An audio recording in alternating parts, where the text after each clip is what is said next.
اللہ کے محبوب علیہ السلام نے فرمایا حضرت عیسیٰ آئیں گے قرب قیامت میں،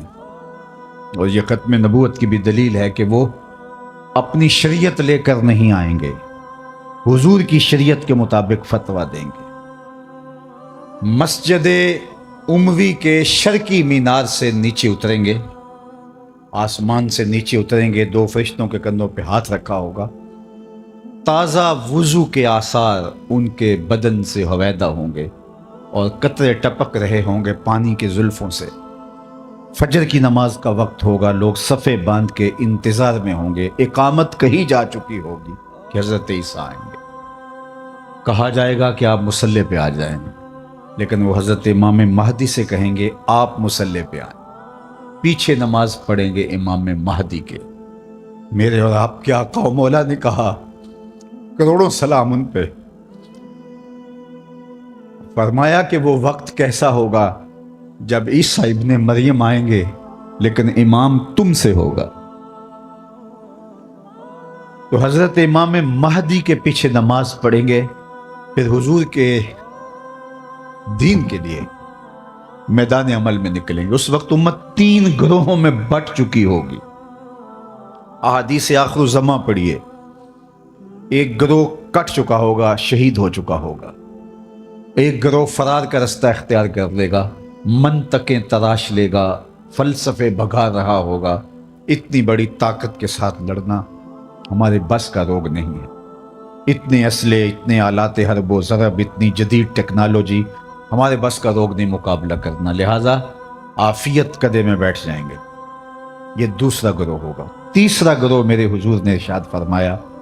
کہ وہ اقصی کے دروازوں پر حق کے لیے لڑ رہا ہوگا۔ حضرت امام مہدی ان کے پاس آئیں گے، ہمارے بنگلوں میں نہیں آئیں گے، ہمارے فارم ہاؤسوں میں نہیں آئیں گے،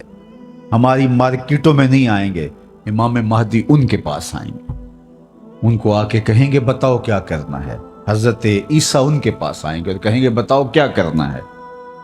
یا تو میں بد دعا کرتا ہوں اور یہ سارے جو ہیں وہ آغوش موت میں چلے جائیں گے اور تمہیں فتح ہو جاتی ہے، اور یا پھر ہم ان کے ساتھ لڑتے ہیں، اللہ ہمیں فتح دے گا۔ حضرت عیسیٰ کے انفاس سے دجال یوں پگھلے گا جیسے نمک میں پانی پگھلتا ہے، تو وہ سب کہیں گے ہم نے تو لڑنا ہے۔ حضرت عیسیٰ کہیں گے چلو پھر، اور اللہ تعالیٰ جل شانہ مسلمانوں کو وہ قوت دے گا، اور آج جو دلیر بنے ہوئے ہیں، چونکہ 57 اسلامی ملکوں کے حکمران بھیگی ہوئی بلیاں ہیں، اس لیے وہ شیر بنے ہوئے، اور آج وہ مسلم خواتین پر شراب پھینک رہے ہیں۔ چند اسرائیلی نوجوان اکٹھے ہوتے ہیں اور کہتے ہیں فلاں علاقے میں چلو، غزہ کے فلاں علاقے کی عورتیں بڑی خوبصورت ہیں۔ یہ امت کا یہ آج کا درد ہے، لیکن ہمارے سینے میں ٹھنڈ پڑتی ہے حضور کے ان فرامین کو پڑھ کے کہ یہ کسی پتھر کے پیچھے چھپ کے پناہ لینا چاہیں گے تو مخبر صادق آمنہ کے لال نے فرمایا وہ پتھر آواز دے کے مسلم مجاہد کو کہے گا ادھر آ، یہ ظالم میرے پیچھے چھپا ہوا ہے۔ کوئی درخت بھی ان کو پناہ نہیں دے گا سوائے الغرقت نامی ایک درخت کے، جس کے بارے میں وہ جھاڑی ہے، حضور فرمایا شجرۃ الیہود، یہ یہودیوں کا درخت ہے، یہ صرف پناہ دے گا، اس کے علاوہ کوئی ان کو پناہ بھی نہیں دے گا۔ اور سنو تمہیں ٹھنڈ پڑنی چاہیے، ہمارا اندر سلگ رہا ہے اس وقت امت کے حالات کو دیکھ کے، لیکن خزاں کے بعد کا موسم بہار ہوتا ہے، انشاءاللہ وہ وقت آنے والا ہے، اور یہ حضور کا فرمان اور صحیح حدیث ہے۔ اللہ کے محبوب نے ارشاد فرمایا پتھر اور گارے سے اور اینٹ اور جو ہے وہ مٹی سے بنا ہوا کوئی گھر، اون اور چمڑے کا بنا ہوا کوئی خیمہ پھر ایسا نہیں رہے گا جہاں کلمۃ الاسلام داخل نہیں ہوگا۔ گویا شرق سے غرب تک، شمال سے جنوب تک، کائنات کی ایک ایک چھت پہ جھنڈا میرے حضور کے نام کا جھول رہا ہوگا۔ اللہ کا وعدہ ہو والذی ارسل رسولہ بالہدی ودین الحق لیظہرہ علی الدین کلہ، اللہ نے وعدہ کیا کہ دین اسلام کو میں غالب کر کے رہوں گا، رسول کو بھیجا اس لیے ہے، اور وہ زمانہ وہ وقت دیکھے گا 40 سال تک خلافت علی منہاج النبوہ قائم رہے گی، حتیٰ کہ بکری گھاٹ کے اوپر پانی پی رہی ہوگی تو شیر آئے گا تو ایک کونے میں پانی پی کے چلا جائے گا، اس کو ہمت نہیں ہوگی کہ بکری کو آنکھ اٹھا کے دیکھے کہ مسلمانوں کا خلیفہ بیٹھا ہوا ہے۔ 40 سال تک یہ امن قائم رہے گا اور پوری دنیا کے اوپر جھنڈے میرے حضور کے جھولتے رہیں گے۔ اور یہ وقت آنا ہے، میں نے اور آپ نے اپنی نسلوں کو بتا کے جانا ہے دجال کے بارے میں۔ صحابہ دجال کے بارے میں اپنی نسلوں کو یوں سکھاتے تھے جیسے قرآن کی آیتیں سکھائی جاتی ہیں۔ صحابہ کہتے ہیں حضور نے ہمیں دجال کے بارے بتایا، اور تھوڑے فاصلے پر کھجور کا ایک جھنڈ تھا اور حضور بیان کر رہے تھے، اور اس طرح حضور نے کہا کہ بس وہ بہت جلد آنے والا ہے، تو ہمیں لگا کہ اس جھنڈ کے پیچھے ہوگا، کہیں ابھی نکل کے آ جائے گا۔ اس قدر صحابہ کو بتایا کہ بہت جلد دجال ظہور پذیر ہونے والا ہے، اور آج تو دجالی فتنے پوری طرح سے محو نفوذ ہیں، اور گلی گلی دجال اپنی تمام تر توانائی کے ساتھ مسلمانوں کو جو ہے وہ کیپچر کر رہا ہے۔ میں کہتا ہوں اگر ہم نے اپنی نسل کو نہ بتایا تو آنے والی نسل ہماری دجال کے قبضے میں ہوگی، اگر اس کے ساتھ نفرت پیدا نہ کی تو، کیونکہ وہ بھرپور پیکج بھی دے گا، زندہ بھی کرے گا، مارے گا بھی۔ آج بھی لوگ کہتے ہیں جناب جو ہے وہ ہم نے اپنی معیشت بھی تو بچانی ہے، ہمارے ایوان بالا کے اندر قرارداد پیش کی کہ ہمیں بھی ڈالر چاہیے، تو وہ پیکج بھی دے گا اور دوسری جانب خوف بھی دے گا، اور بہت سارے لوگ دجال کے ساتھ کھڑے ہو جائیں گے، لیکن جن کے سینے میں ایمان کا چراغاں ہوگا وہ ٹکڑے ٹکڑے بھی کر دے گا، پھر بھی کلمہ حق نہیں چھوڑیں گے۔ ہم نے اپنے آپ کو اتنا مضبوط کرنا ہے، اپنی نسلوں کو اتنا مضبوط کرنا ہے، یہ کسی صورت کے اندر بھی دجال کے ساتھ کھڑی نہ۔ یہ جو 30 جھوٹے نبوت کے دعوے دار ہیں، ان کو کذاب بھی کہا گیا، ان کو دجال بھی کہا گیا، اور دجال اعظم بڑا دجال وہ سب سے آخر میں آنے والا ہے، لیکن وہ اس کا استدراج تو ہوگا جو کچھ دیر چلے گا، لیکن حضرت عیسیٰ کے انفاس سے وہ پگھل جائے گا اور اللہ اسلام کا بول بالا کرے گا۔ تو آج نہیں تو کل اسلام کا بول بالا ہونے والا ہے۔ ان مشکل حالات میں تذبذب میں مبتلا نہیں ہونا، کمزوری میں نہیں آنا۔ یہ مشکل حالات ہیں اس وقت امہ کے اوپر، اور 56-57 اسلامی ملک جو ہے وہ ہتھیار پھینک چکے ہیں۔ یہ کل کا ہی آپ جنرل اسمبلی کا اجلاس اٹھا کے دیکھیے، کشمیر کی بات کی ہی نہیں گئی، چھوڑ دیا کشمیر کو، فلسطین کا بھی نام چھوڑ دیں کوئی پرواہ نہیں، زمانہ چھوڑ دیں۔ میں کہتا ہوں مالک وہ جو ڈٹے ہیں اقصیٰ کے دروازے پہ، ان کے حوصلے نہ ٹوٹنے دینا، ان کو سر بلند رکھنا، ان کو اونچا رکھنا، اور ان کے پیغام کا ابلاغ دنیا کے اوپر ہوگا، اور انشاءاللہ وہ وقت آنے والا ہے کہ پوری دنیا کے اوپر اسلام کا غلبہ ہوگا۔ آ ملیں گے سینہ چاکانے چمن سے سینہ چاک، بزم گل کی ہم نفس باد صبا ہو جائے گی، شبنم افشانی پیدا کرے گی میری سوز و ساز، اس چمن کی ہر کلی درداش نہ ہو جائے گی، آسماں سار کے نور سے ہوگا آئینہ پوش، اور ظلمت رات کی سیما پا ہو جائے گی، شب گریزاں ہوگی آخر جلوائے خورشید سے، یہ چمن معمور ہوگا نغمہ توحید سے۔ انشاءاللہ ہم نے حصہ ڈالنا ہے اور دعا کرنی، اللہ اگر ہماری زندگی میں حضرت امام مہدی حضرت عیسیٰ آئے، اللہ ان کے لشکر میں شامل فرمانا، اور ہماری اولادوں یا اولادوں کی زندگی میں یہ سعادت ان کو نصیب ہو، تو اللہ وہ دجال کے ساتھ نہ کھڑے ہوں، وہ امام مہدی کے ساتھ کھڑے ہو، حضرت عیسیٰ کے ساتھ کھڑے ہوں۔ اور انشاءاللہ مجھے یقین ہے کہ ہماری نسل دجال کے ساتھ نہیں کھڑی ہوں گی، ان کی روح اور دین کا نور ان کے سینے کے اندر انڈھیل گئے، اس کے 2 آنکھوں کے درمیان واضح طور پہ کافر لکھا ہوگا، جو مومن دیکھے گا بھی پہچانے گا بھی، اور جب پہچان لے گا پھر کوئی فرق نہیں پڑتا کہ اس کے ٹکڑے کیے جاتے ہیں، اس کے جسم کی بوٹیاں کی جاتی ہیں یا قیمہ کیا جاتا ہے، اس کو کوئی فرق نہیں پڑتا، وہ کھڑا ہو کے کہے گا کہ میں تیرے ساتھ نہیں ہوں، میں حضرت عیسیٰ کے لشکر میں شامل ہوں۔ اللہ جل شانہ کی بارگاہ میں آپ سارے لوگوں کی آمین کے ساتھ دعا ہے کہ اللہ اس امت کو غلبہ عطا فرمائے، اور ہمیں حضور علیہ الصلاۃ والسلام کے دین کا سچا سپاہی بنائے، اور دنیا آخرت کی بلائیاں ہمارا مقسوم کرے، اقبال کے سارے فلسفے کا رس نچوڑیں تو جو جوس نکلتا ہے، رس نکلتا ہے، وہ یہ ہے کہ محمد سے وفا تو نے تو ہم تیرے ہیں، یہ جہاں چیز ہے کیا لوح و قلم تیرے ہیں۔ اقبال کہتا ہے حضور سے وفا کر لو، پھر قلم بھی تمہارے ہاتھ میں دے دیں گے، تختی بھی تمہیں ہی دے دیں گے، لوح بھی تمہیں پکڑا دیں گے، پھر تمہاری تقدیر کے فیصلے واشنگٹن میں نہیں ہوں گے، بلکہ خدا بندے سے خود پوچھے گا بتا تیری رضا کیا ہے۔ انور نکالتے ہیں اور پہرے پر مامور اس صحابی کو ارشاد فرماتے ہیں کہ تم چلے جاؤ، میری حفاظت میرے رب نے اپنے ذمہ کرم پہ لے لی۔ سوال یہ ہے کہ جتنے بھی پیغمبر، نبی، رسول جتنے بھی پیغمبر، نبی اور رسول تشریف لائے ہیں،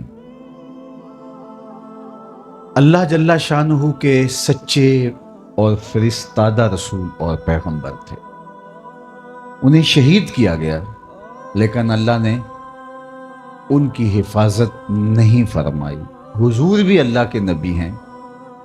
لیکن اللہ نے اپنے محبوب کی حفاظت اپنے ذمہ کرم پہ لی اور کہا کہ محبوب تیری حفاظت ہمارے ذمہ رہی۔